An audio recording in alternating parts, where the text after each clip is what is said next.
यार कमज़ोर वर्ग का जो आदमी होता है ना, या मेहनती आदमी, तो उसको आप रास्ता बता दीजिएगा कि भाई तुम्हें इसी रास्ते से जाना है, तो खुद ही मेहनत करके चला जाता है। वही रास्ता मैं उसे बताने जा रहा हूँ। बहुत सारे लोग जानते हैं, बहुत सारे लोग नहीं जानते।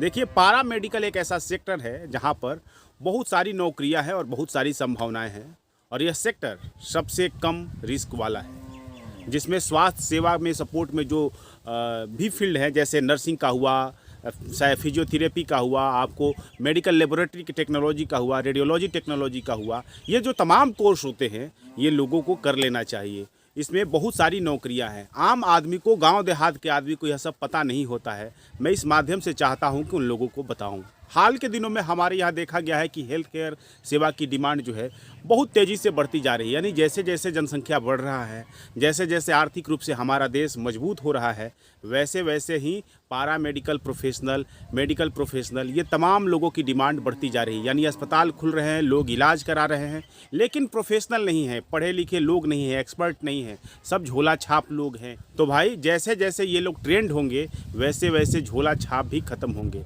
WHO कह रहा है कि भारत में 43% नर्सिंग स्टाफ की कमी है। आने वाले 2040 तक 20 लाख नर्सों की ज़रूरत होगी। पारा मेडिकल सेक्टर की खासियत है कि इसमें कोर्स कर लेने के बाद में आपको नौकरी जो है प्राइवेट सेक्टर और सरकारी सेक्टर दोनों में मिल जाता है। यदि आप नौकरी नहीं करना चाहते हैं तो अपना क्लिनिक, डायग्नोस्टिक सेंटर भी खोलने का आपके पास विकल्प रहता है। अगर नर्सिंग कोर्स की बात करें तो GNM या BSc नर्सिंग करने के बाद में आप सरकारी अस्पताल में नर्सिंग स्टाफ के रूप में, नर्सिंग सुपरवाइजर के रूप में, एडमिनिस्ट्रेटर के रूप में, या कॉलेजों में ट्यूटर के रूप में आप बहाल हो जाते हैं। और यह विकल्प अभी खुला हुआ है, यानी लोग है ही नहीं।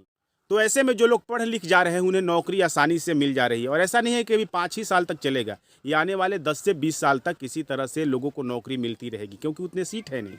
वहीं अब बात करते हैं मेडिकल लेबोरेटरी की। यानी अस्पताल है तो मेडिकल लेबोरेटरी के बिना तो काम चलेगा ही नहीं। यानी एक तरह से जांच करने के लिए है ना, खून पेशाब ये सब जो जांच करने के लिए जो है, ये सब जो डायग्नोस्टिक सेंटर होते हैं तमाम हॉस्पिटल्स में होते हैं, तमाम रिसर्च इंस्टीट्यूट में होते हैं, या निजी तौर पर भी लोग अपना खोले होता है।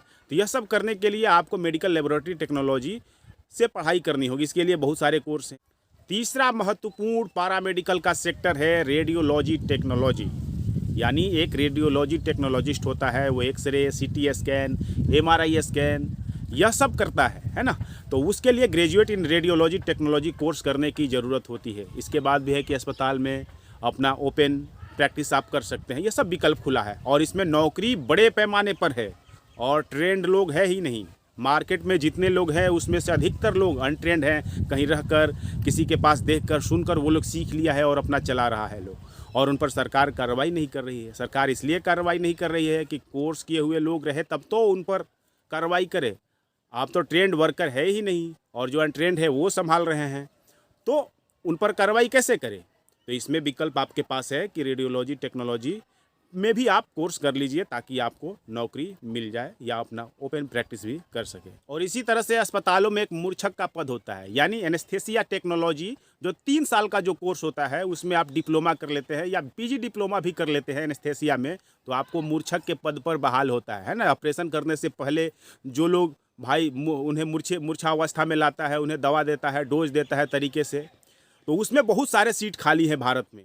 इसके अलावा बहुत सारे कोर्स हैं, फिजियोथेरेपी हुआ, ऑक्यूपेशनल थेरेपी हो गया, स्पीच थेरेपी हो गया, मेडिकल रिकॉर्ड टेक्नोलॉजी हो गया। ये सारे जो है जॉब प्रोवाइड कर रहे हैं। जैसे जैसे भारत आर्थिक रूप से विकास होता जाएगा, मजबूत होता जाएगा, वैसे वैसे इस सेक्टर में ज़्यादा से ज़्यादा जॉब आएगा और अगले 20 सालों तक इसमें सीट भरने नहीं जा रहा है। यानी आज का आपका बच्चा है 5 साल 7 साल में अभी आप जाएगा, उस कोर्स करने लायक होगा, तो उसके लिए भी आप सोच सकते हैं ये सेक्टर खुला हुआ है और इसमें रिस्क कम है। कमज़ोर लोग हैं, जो लोअर मिडिल क्लास के लोग हैं, वो कहते हैं कि भाई कोर्स कर लेगा नौकरी मिलेगा तब ना। तो भैया पारा मेडिकल एक ऐसा कोर्स है कि जहाँ पर आप कर लेते हैं तो लगभग नौकरी मिल ही जाता है, कम रिस्क। अब इस वीडियो को थोड़ा कंक्लूड करते हैं। कुछ बैचलर डिग्री, कुछ डिप्लोमा डिग्री की चर्चा करते हैं जो ट्रेंडिंग है और बहुत सारे लोग इसे कर भी रहे हैं और बहुत सारे लोगों को इसमें संभावनाएं दिखती भी है और आपके लिए भी संभावनाएं हैं। Diploma in medical laboratory technology हो गया, डिप्लोमा इन एक्सरे टेक्नोलॉजी हो गया, diploma in operation theatre technology हो गया, डिप्लोमा इन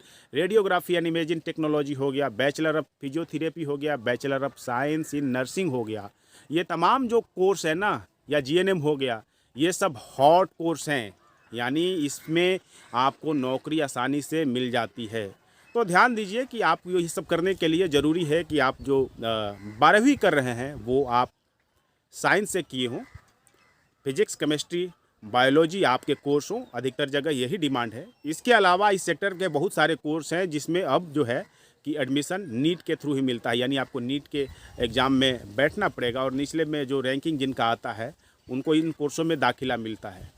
तो भैया कुल मिलाकर कहना है कि इसके अलावे आप और भी सर्च कर लीजिए, इसमें कैसे एग्ज़ाम की तैयारी करेंगे, कैसे करेंगे। मेरा काम था बताना कि पारा मेडिकल एक ऐसा सेक्टर है जिसमें लोअर मिडिल क्लास, किसान परिवार, कमज़ोर वर्ग के लोग जा सकते हैं। हालांकि फ़ी तो ज़रूर महंगा है, किंतु उसी में अपना एडजस्टमेंट तो लोग कर ही लेता है, व्यवस्था कर ही लेता है। लेकिन कम से कम इतना तो है ना कि इसमें आपको करने के बाद में आपको नौकरी मिल जाती है, या आप अपना ओपन क्लिनिक चला पाते हैं, अपना प्रैक्टिस कर पाते हैं। तो ध्यान दीजिए और इसके बारे में सोचना शुरू कीजिए।